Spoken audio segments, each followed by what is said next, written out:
सबको जय मसीह की। जय मसीह मेरी की। आवाज आ रही है? जी जी जी अच्छे से आ रही है आपकी आवाज। बुलंद आवाज आ रही कि नहीं आ रही? आ रही है। तो रेणु साकरे और उसका पति तैयार रहे भाई हैं।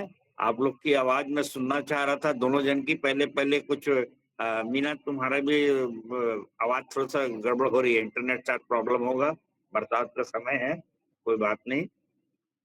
परंतु परमेश्वर का धन्यवाद हो। सबको मैंने जय मसीह कहा और जय मसीह की। प्रियो। हाँ, अब ये अच्छा जोड़ा जो है आया था हमारे बीच में साकरे, और इन लोग को मैं तैयार किया था कि गाना तुम लोग जरूर गाना। तो बेटा साकरे, अगर तुम तैयार हो तो अपना एक पद जरूर गाने का प्रयास करो। तो दोनों पति पत्नी बहुत हाँ अच्छी अंकल हाँ जरूर हाँ गाएंगे। यीशु नासरी वाला। हाँ हाँ, जय मसीह। लो तो स्टार्ट करो तो जरा। हाँ ठीक है। हाँ हाँ। 1 3 स्टार्ट। जब से तू मिल गया है मसीह नासरी, और ख्वाहिश नहीं कुछ पाने की। जब से तू मिल गया है मसीह नासरी, और ख्वाहिश नहीं कुछ पाने की।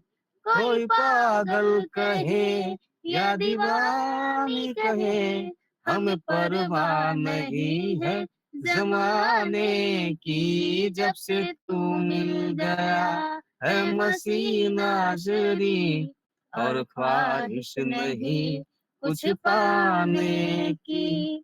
लोग जितने भी जिंदगी में आते रहे, करके बातें वो दिल को दुखाते रहे। लोग जितने भी जिंदगी में आते रहे, करके बातें वो दिल को दुखाते रहे। तेरा सुन के कलाम मिला दिल को आराम, अब फिक्र नहीं किसी ताने की। जब से तू मिल गया है मसीह नासरी, और ख्वाहिश नहीं कुछ पाने की। तेरे वचनों से हाँ बेटा, बस जिंदगी एक पद है ना। हाँ, फिर अगले हफ्ते और गाना है ना, एक पद होगा। बहुत बहुत धन्यवाद। परमेश्वर आप लोग को हाँ, जय मसीह की।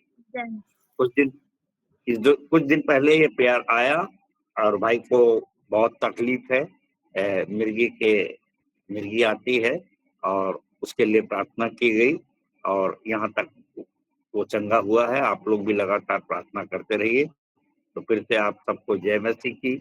प्रियो, आज का जो विषय है वो है जीवन की रोटी। और धन्यवाद देता हूँ परमेश्वर का कि इतने लोग जुड़े हुए हैं। हम दूर दूर से लोगों के साथ मिल सकते हैं और हमारे समाज में कहना चाहिए बहुत सी रीति विधि होती रहती है, और जिसको कि यीशु मसीह ने कहा कि तुम अपने रीति विधि को पूरी करने के द्वारा परमेश्वर की आज्ञा बड़ी चालाकी से टाल जाते हो। तो मेरे प्रियो, आज मैं इसी एक महत्वपूर्ण रीति के विषय में चर्चा कर रहा हूं, और वो है प्रभु भोज और प्रभु भोज का महत्व। और अगर इसको हम शुद्ध बुद्धि और शुद्ध विवेक से जैसे ग्रहण करते हैं तो कौन कौन सी शक्तियां हम प्राप्त कर सकते हैं, इस विषय पर हम बात कर रहे हैं। और मैं स्मरण करता हूं कि जिनके पास भी ताकरे लोग या जो भी हैं, आपके पास स्तुति के गीत हो तो भले साइलेंट करके, लेकिन 67 नंबर का गीत निकालिए। इसका पहला पद अपन गा रहे हैं, 67 नंबर स्तुति के गीत से। और साइलेंट कर लीजिए क्योंकि आवाज आगे पीछे हो जाती, पर गाइए पहला पद।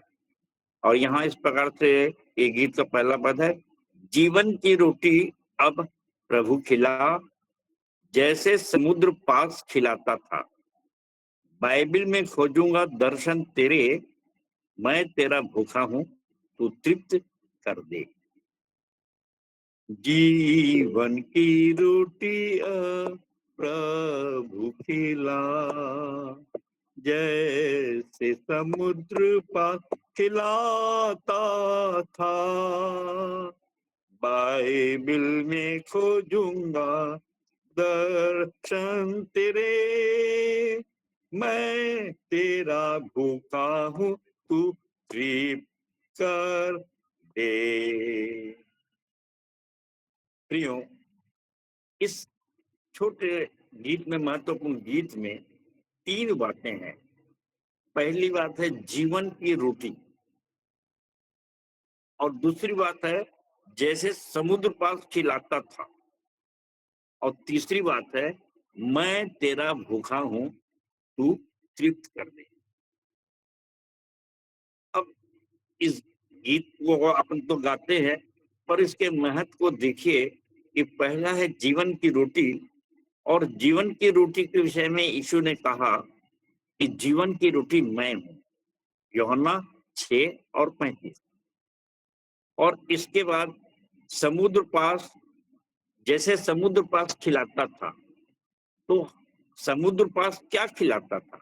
अभी आपके सामने पढ़ा गया गिनती 21, 5 से 9।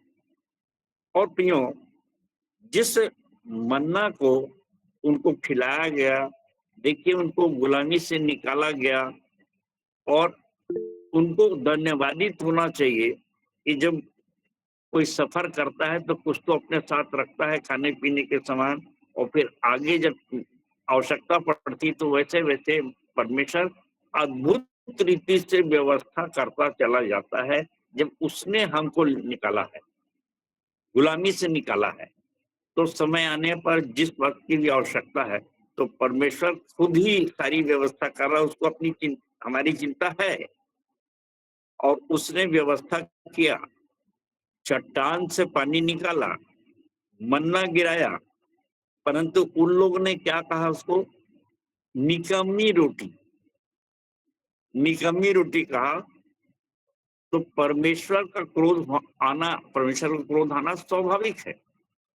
हमको जो दिया जाता है, अगर हम उस पर आशीष नहीं मांगते, धन्यवाद नहीं करते, तो निश्चित रूप से परमेश्वर के क्रोध को भड़काते हैं। और इसलिए परमेश्वर ने उनके बीच में तेज विष वाले सांप भेजे, और वो उनको डसने लगे, लिखा है, और वे मरने लगे।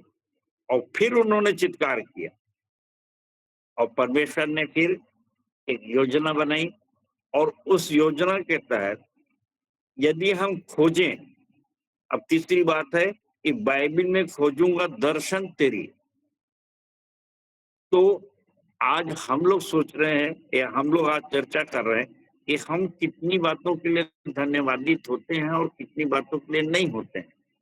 क्या हमको 33% जो उद्धार मिला है, परमेश्वर ने दिया है, श्वेत मेत में दिया है, मुफ्त में दिया है, क्या हम उसके प्रति पूरी तरह से धन्यवादित हैं?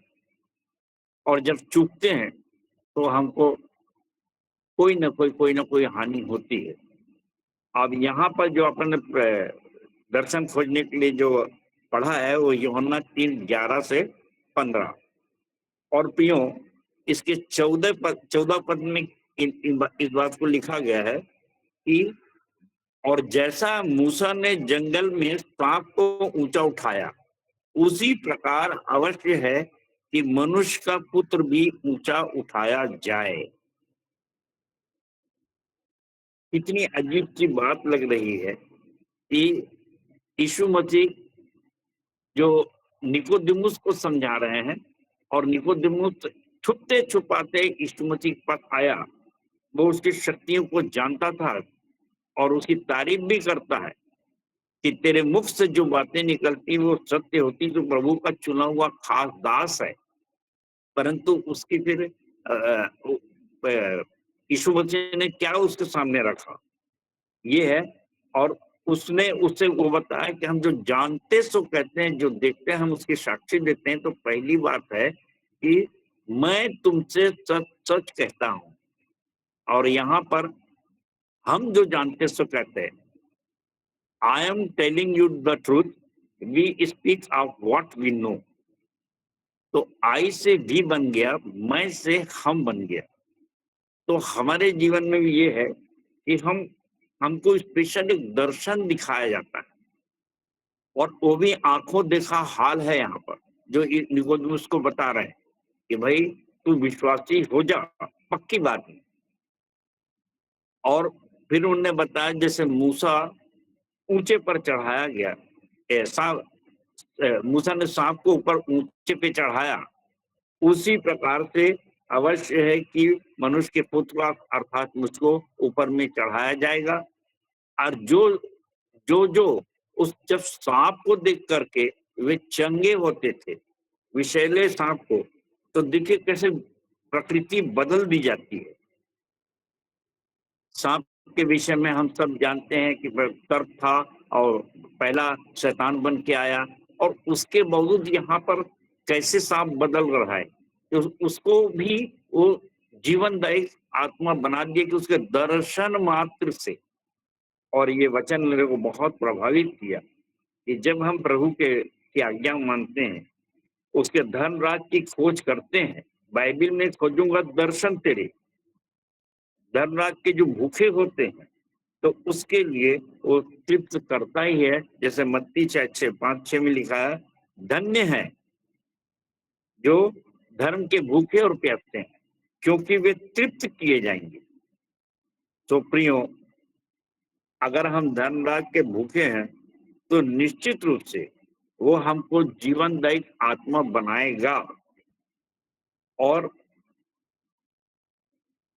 आइए आज हम यही देख रहे हैं कि कैसे हम धर्मराज की खोज कर रहे हैं, क्या है हमारी भूख। और ये जो हमारा समूह यहाँ पे जुड़ा हुआ है, ये इसका कारण ही ये है कि मैंने भी यही कहा कि बाकी तो हम रीति विधि से प्रति सप्ताह जाते हैं, प्रभु भोज लेते हैं, बहुत से लोग, और बहुत सी आशीषें पाते हैं, परंतु क्या हम धर्म राज के भूखे हैं? क्या हमको वो शक्तियां मिल रही है? क्या उस जीवन की रोटी को के महत्व को, जैसे कि इजरायली उस पानी के महत्व को नहीं समझे और रोटी को निकम्मी कहे, जबकि उसने मन्ना गिराया था। और यीशु मसीह ने यूहन्ना 6:35 के आसपास आगे पीछे आप पढ़ेंगे तो स्पष्ट कहा कि मूसा ने वो जो रोटी थी वो जीवन की रोटी नहीं थी, और जबकि मैं तुमको स्वर्गीय रोटी खिला रहा हूं। सो प्रियो, आज हम जब स्वर्गीय रोटी खाते हैं तो हमको ज्यादा पावरफुल होना चाहिए, जीवनदायी आत्मा बनना चाहिए। और ये भी लिखा है कि अभी जैसे बताया व्यवस्था वेदना 8:3 में कि मनुष्य का पुत्र न केवल रोटी से परंतु हर एक वचन से तृप्त होगा। तो देखिए, न केवल प्रभु भोज के समय, परंतु जब जब हम वचन को समझते हैं, वचन के भूखे प्यासे होते हैं, तो वो भी हमको जीवन की रोटी के रूप में काम करता है और हम उससे तृप्त होते हैं। न केवल रोटी से, संसारिक रोटी तो हम खाते ही हैं, परंतु हर एक वचन के लिए भी हमको वचन और वचन के अर्थ को और उसमें धर्मराज को खोजने, ये सब चीज हमको हमारे दिल दिमाग में होना चाहिए, तब जाके हम निश्चित रूप से तृप्त भी होंगे। और ये वचन यीशु मसीह ने अपनी परीक्षा के समय में कहा। लूका 4:3-4 देखेंगे तो वहां यही लिखाया है, जब शैतान आता है और यीशु मसीह की परीक्षा करता है, जब यीशु मसीह भूखे को भूख लगती है, तब वो कहता है कि तू चाहे तो पत्थर को रोटी बना ले। और उसने कहा कि न केवल मनुष्य का पुत्र न केवल रोटी से परंतु हर एक वचन से भी तृप्त होगा। तो प्रियो, ये जो जीवन की रोटी है, ये मात्र रीति विधि में प्रभु भोज ग्रहण करने से ही पर्याप्त नहीं है। हाँ, किसी की आवाज आई? तो अपन नहीं पढ़ रहे हैं। अब इसके लिए क्या होता है कि हमको अपने आप को जानना है और जांचना बहुत जरूरी है कि हम कहाँ पर हैं। कहीं हम निकम्मे और खोटी रोटी तो नहीं खा रहे हैं, कैसे वचन को ग्रहण कर रहे हैं, क्या वचन हमको डाइजेस्ट हो रहा है? क्योंकि हेजकेल 3 में लिखा है, इस वचन को खा ले और पी ले और पचा ले।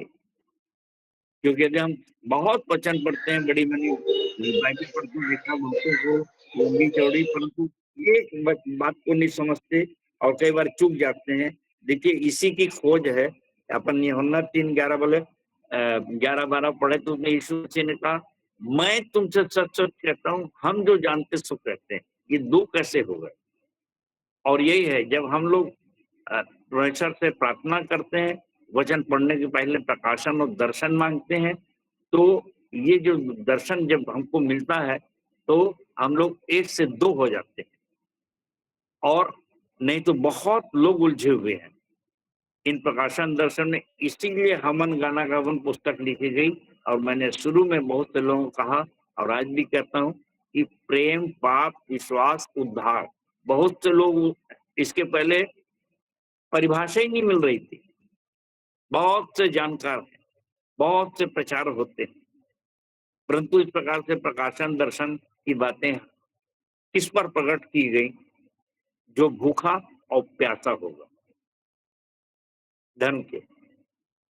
और इसलिए आवश्यक है कि हम भी भूखे या प्यासे हैं कि नहीं, अपने आप को जांचें और परखें। तो पहला कुरिन्थियों 11 जब हम पढ़ते हैं तो वहां पर ये बातें करीब-करीब हर हफ्ते कही जाती है। प्रभु यीशु ख्रिस्त जिस रात वह पकड़वाए जाने वाले थे, उन्होंने रोटी ली, धन्यवाद करके उसे तोड़ी और अपने शिष्यों को देकर कहा, लो खाओ, यह मेरी देह है। और इसी रीति से उसने ब्यारी के पीछे कटोरा भी लिया और अपने शिष्यों को देकर कहा, ये कटोरा मेरी नई वाचा का वह लहू है जो बहुतों के पाप क्षमा के लिए बहाया जाता है। जब भी कभी पियो तो मेरे स्मरण के लिए ऐसा ही किया करो। प्रियो, रीति विधि के अनुसार हम ये सब करते हैं, परंतु देखिए कहाँ पे चूक होती है। और इस चूक को मैं बताना चाहता हूँ। जो वचन पढ़ सकते हैं मेहरबानी से पढ़िए, पहला कुरिन्थियों 11:27 से 31। पहला कुरिन्थियों 11:27 से 31।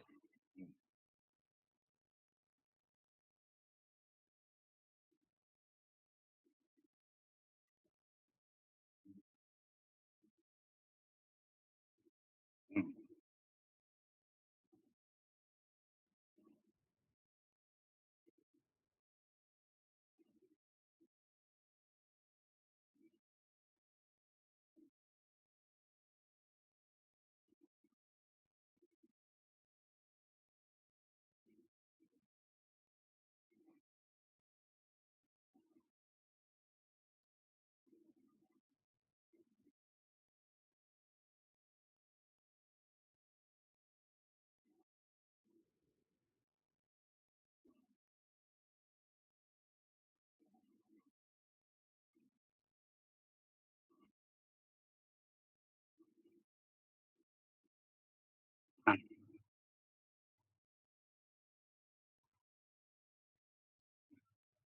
परमेश्वर का धन्यवाद हो सुंदर वचन के लिए।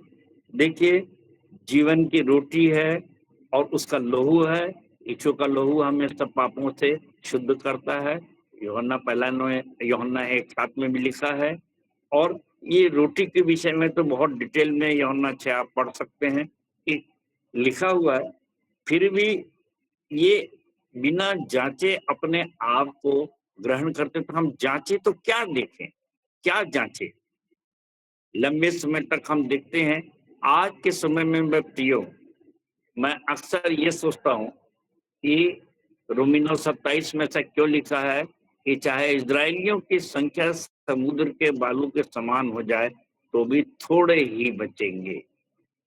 एक बहुत बड़ा वर्ग है। अब पिछली बार हमने देखा था, प्रकाशित हुआ कैसे कि 1,44,000 लोग जो यीशु मसीह के साथ आ रहे थे और वे ही बच रहे थे। और उसमें काफी विवाद हुआ था। उसमें 4-5 विचारधाराओं पे मैंने बताया था। कोई उसको ये कहता है कि भाई यूहन्ना के समय ये बातें पूरी हो गई, और कोई कहता नहीं भविष्य में होने वाली। तो खैर आज उस पर अपन विस्तार से बात नहीं कर रहे हैं, परंतु ये है कि कुछ कहते हैं वर्तमान में ऐसा रहा, कोई भूत में, कोई भविष्य में, कोई वर्तमान में, कई विचारक है। लेकिन मैंने कोशिश की उसको व्यवहारिक रूप से आज हम देखें कि हमारे लिए उस संख्या 1,44,000 में जाने का अवसर है कि नहीं। क्या हम क्या हम बच सकते हैं? क्या हमारी धार्मिकता कैसी है कि हम 101% कंफर्म हैं कि हमने जीवन की रोटी खाया है, हमने उसके मांस लोगों को उस लोहू को पिया है, हमारी रगों में उसका लहू बह रहा है। तो क्यों नहीं हम एक नए जोश, नए आत्मविश्वास से और एक ऐसे अगर हम सांप भी हैं, अगर हम बहुत बुरे इंसान हैं, जैसे शाऊल था, पौलुस, उसको पौलुस परमेश्वर ने बनाया। और मेरे प्रियो, अपनी गवाही को विस्तार से तो मैं नहीं दूंगा, पर मैंने अपने जीवन में देखा है, आप सब जानते हैं कि मैं बिल्कुल भी कभी बाइबल ट्रेनिंग नहीं गया, मैं तो सरकारी नौकरी में था और कभी सोचा नहीं था कि आज मैं प्रचारक बनूंगा। परंतु परमेश्वर का अनुग्रह देखिए कि सिर्फ ये विचारधारा से कि मैं उसके धर्म राज का खोजी था, भूखा प्यासा था, और इस कारण से आज इतनी बड़ी कलीसिया तैयार हो गई और अब तो अनगिनत हो गए, दूर दूर से कलीसिया बन रही। सो प्रियो, हमको भी उचित रीति से उसको ग्रहण करना है, क्योंकि हमें बहुत सारे लोग बीमार पड़ते हैं, हम लोग और आपको मालूम है कि बीमारी का मैंने सामना किया और बहुत से लोग प्रभु में सो भी गए। और मैं अक्सर सोचता हूँ कि प्रभु, मैं तो इस योग्य नहीं था कि मैं 72 साल जी सकूं, क्योंकि मैंने बहुत सारे नशे किए। और अब मैं अपने प्रिय जी को देखता हूँ कि भाई जो कभी किसी प्रकार का नशा नहीं किए और बहुत प्रिय जी थे और बहुत अच्छा जीवन बिताए, अचानक कैसे कहे वो प्रभु में सो गए। तो खैर ये भी एक ज्यादा यानी प्रभु की इच्छा ही है, परंतु इस जो रोटी है, जीवन की जो रोटी है, इसका जो महत्व है हमारे जीवन में है, और इसलिए कि हम अभी जीवतों के बीच में पाए जाते हैं। मैं और आप सब कोई खुशनसीब है, और इसलिए ये अलर्ट रहना, अपने प्रिय जीवों को अलर्ट करना है कि कोई अनुचित रीति से इसे ग्रहण न करे। और ये जो आज सताव हो रहा है, और उसका कारण मैंने पहले बताया कि सताव, मुझको दुख लगता कि ये दल और वो दल हमको सताता, परंतु आज देखिए भला कि हमारे बीच में ही जो लड़ाई झगड़े हैं, उसके कारण से उनको मौका मिलता है कि अगर वो हमको दे भी दे, क्योंकि हमको जो उसने दिया है इजरायलियों की तरह, हम भी उसको निकम्मी रोटी की तरह ही ग्रहण कर रहे हैं। भले मुंह से नहीं बोलते, परंतु उसको निकम्मी ही कह रहे हैं। अगर वो हमारे जीवन में आके काम नहीं किया तो वो निकम्मित ना हो गया, भले मुंह से ना बोले। तो ये जो सताव है, और ये जो हर एक चर्च के जो प्रॉब्लम आते हैं, ये आरबीआई की समस्या है, डिजाबिलिटी की समस्या है, यानी हर जगह ये सब समस्या क्यों हो रही कि हमारे ही धार्मिक अगुए आपस में भिड़ गए, और संपत्ति के लिए विशेष रूप से। आज ही पेपर में आया है कि हम जिस मिशन अस्पताल में है वो 100 करोड़ लगभग लागत है उसकी, और उसको गवर्नमेंट ने ले लिया था। और उसके बावजूद आज ही जो पेपर में आया कि अब गवर्नमेंट भी पीछे हट रही है, क्योंकि वो व्यक्तिगत किसी महिला ने उसको डोनेट किया था अपने पैसे से खरीद के। तो देख लीजिए, वो महिला जो मिशनरी थी, हम स्मरण करते कि उसने जीवन की रोटी खाया और उसके महत्व को समझा, और वो ऊपर में चढ़ाई गई। मैं मसीह के साथ, जब पौलुस बोलता है मैं मसीह के साथ क्रूस पे चढ़ गया, और अब मैं जीवित नहीं रहा, मसीह मुझ में जीवित है। तो ये जो व्यक्तित्व होते हैं जिनके अंदर मसीह, उनको देखने से, दर्शन करने से आज भी लोग चंगाई पा रहे हैं। यही 3/11 का संदेश आज मैं देना चाह रहा हूँ। और अगर ऐसा नहीं होता तो आज विश्वासी मंदिर इतने नहीं होते कि लोग दर्शन से चंगाई पा रहे हैं। और इसलिए दूसरा कॉन्सेप्ट 13:5 भी पढ़ देना, क्योंकि ये फिर हमको जांचने की बात कह रहा है। दूसरा कॉन्सेप्ट 13:5 कि अपने आप को जांचो। हाँ,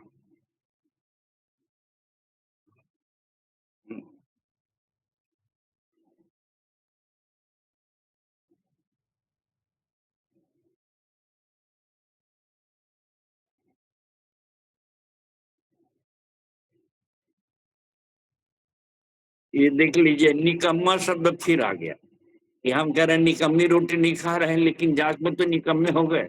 हम खूब तारीफ कर रहे हैं, खूब बड़ाई कर रहे हैं, हे प्रभु, हे प्रभु। हम खूब स्तुति आराधना कर रहे हैं, हम खूब बाइबिल जानते हैं, हम पूरे सब कुछ जानते हैं, लेकिन धर्मराज की खोज ही नहीं हुए। हम हर हफ्ते जाके प्रभु खोज लेते हैं, परंतु जब जांच हुई तो क्या हुआ? और इसलिए आवश्यक है कि आपको कोई दूसरा जांच के सर्टिफिकेट नहीं दे रहा है, मैं किसी सर्टिफिकेट नहीं ले रहा, प्रमाण पत्र नहीं ले रहा, परंतु आप सबकी उपस्थिति और ये विश्वासी मंदिर का जो कार्य है और यहाँ पे जो इतने लोग जुड़ते हैं, ये इस बात की गवाही दे रहे हैं कि हाँ, अब ये जीवित नहीं रहा, तो परंतु मसीहा इसमें जीवित है। और इसीलिए पतरस, पौलुस, ये सब संक्रामक बन गए, संक्रामक विश्वासी की लोग इनको कपड़ों को भी छू करके चंगाई को प्राप्त कर रहे हैं। वो बोल दिए,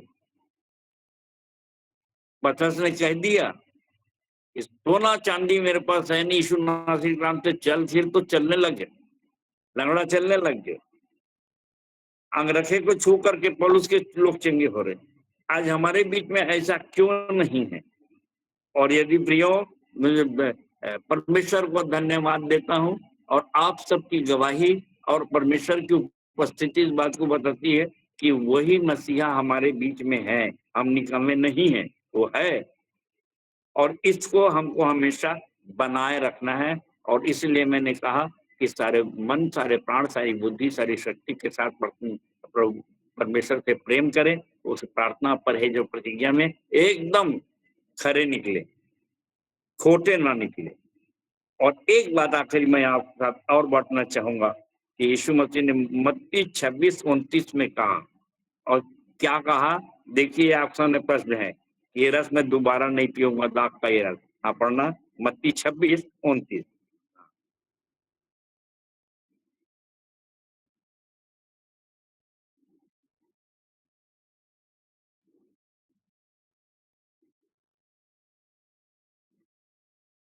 हाँ मेरे प्रियो, फिर से पढ़ना इसको, देखिए कितना सुंदर वचन है, तुम्हारे साथ अपने पिता के राज्य में दोबारा ना पीऊंगा। आप बोलना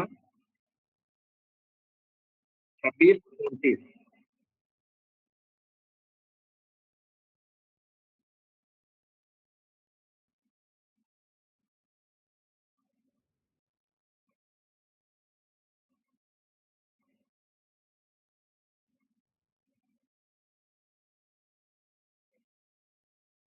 हाँ, सो प्रियो, अब ये बताइए कि यीशु मसीह ने दोबारा कब पिया? ये मैंने कहा प्रश्न, छोटी छोटी बातें खोजने की। और कब पिया और बस पी लिया, और इसके बाद मैंने देखिए पुनरुत्थान हो गया, यीशु मसीह क्रूसिफाइड हुए, और अब कब वो फिर तो उन्होंने नहीं कहा सब कुछ चेले लोग जुड़ जाओ और मैं तुम्हारे संग चलिए प्रभुवत की तैयारी, उन्होंने तो तैयार नहीं की, बल्ले मैंने वादा किया था कि मैं दोबारा पीऊंगा, तो आप फिर बैठते हैं और फिर पियेंगे। ऐसा कुछ हुआ क्या? या फिर ये वादा कब पूरा? ये सब प्रश्न है आप लोग के लिए, और मैं चर्चा करते रहता हूँ, परंतु इसको ज्यादा लंबा नहीं खींचूंगा। परंतु यही बताना चाहूंगा कि आज वो हमारे अंदर उस चीज को फिर पी रहा है, क्योंकि हमने अपना को जांचा है, परखा है कि तुम्हें मसीहा का मन है कि नहीं। अगर तुम्हारे पास मसीहा का मन है तो निश्चित रूप से आज वो दाख रस को हमारे साथ फिर पी रहा है, और हमको विषैले से जीवनदायी आत्मा बना रहा है। और इसलिए प्रियो, अंत में है कि यदि हम विषैले सांप, यदि हम विषैले सांप भी हो, तो प्रभु वो लेकर मैं से हम बनते हैं और दोबारा जीवनदायी आत्मा बन जाते हैं, क्योंकि वह यीशु हमें दाग के रस को दोबारा पीता है। तो परमेश्वर अपने वचन के कहे जाने पर आशीष दे सबको। जय मसीह की, जय मसीह की, और जय मसीह की। धन्यवाद। जय मसीह की। जय मसीह की।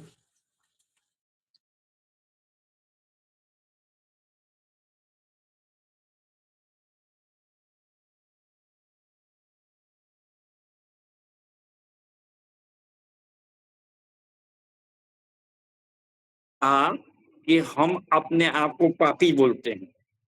पौलुस ने क्या कहा कि ये बात सत्य और हर किस्म से मानने योग्य है। प्रभु यीशु मसीह पापियों को उद्धार के लिए जगत में आया, जिसमें सबसे बड़ा पापी मैं। अब आज सबसे बड़े पापी अगर मैं अपने आप को घोषित करता हूं तो निश्चित रूप से एक विषैला सांप हो गया कि नहीं हो गया, और खासकर यीशु मसीह को जानने के बाद। तो देखिए, हम ये नहीं कह रहे हैं कि हम धर्मी हैं, और इसलिए मैंने कहा यदि हम विषैले सांप भी हैं तो पहले मेरे व्यक्तित्व से कितनी आत्मा ठोकर खा रही थी कि नाम से मेरा नाम जेराल्ड सुभाष लाल, सब जानते थे भाई ये क्रिश्चियन आदमी है, लेकिन ये भी जानते थे कि भाई ये कितना घूस खाता है और कितना शराब पीता है और कैसे परिवार को ठोकर खिला रहा है। तो समाज कैसे ठोकर नहीं खाएगा, अनजाति ठोकर कैसे नहीं खाएंगे हमारे से। तो यही विषैले सांप थे, यीशु मसीह के नाम को बदनाम कर रहे हैं। परंतु उचित रीति से प्रभु भोज लेकर मैं से हम बन गया। हम मतलब पवित्र आत्मा मेरे अंदर आ गई। जैसे यीशु मसीह मैं से हम बोले, मैं और मेरे पिता, यूहन्ना 14 पूरी बात बताया। मैं बोलता नहीं, बोलने वाला मेरा पिता है जो मुझ में बोलता है। तो मैं से हम बनते हैं, और इसीलिए उसने ये कहा कि ये जो दाख का रस मैं दोबारा नहीं पीऊंगा, उस चीज को मैंने कहा कि वो जीवनदायी आत्मा बन गया, मसीहा बन गया, और क्रूस पे चढ़ने के बाद और उसके बाद हम में भी वो आ करके आज भी दोबारा, वो जो उसने कहा कि दोबारा नहीं पीऊंगा जब तक अपने पिता के राज्य में ना आ जाऊं। आप सब जानते हैं कि यूहन्ना 17:20 क्या कहता है कि स्वर्ग का राज तुम्हारे बीच में। तो ये हमारे अंदर है, और हमारे अंदर जब हम प्रभु भोज ले रहे हैं तो वो प्रभु भोज दोबारा हम में रहकर वो ग्रहण कर रहा है। क्लियर? दोबारा नहीं पीऊंगा तो हमारे अंदर आके वो पी रहा है ना? ठीक है मसीहा, ठीक है।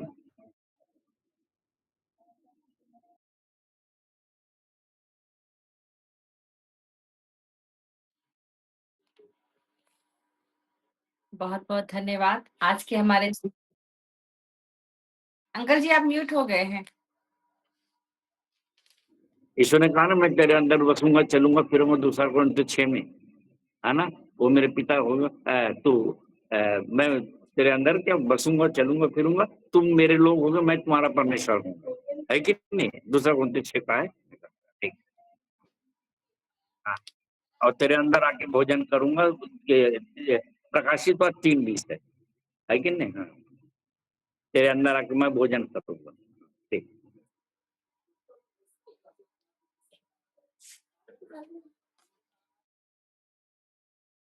सबको जय मसीह।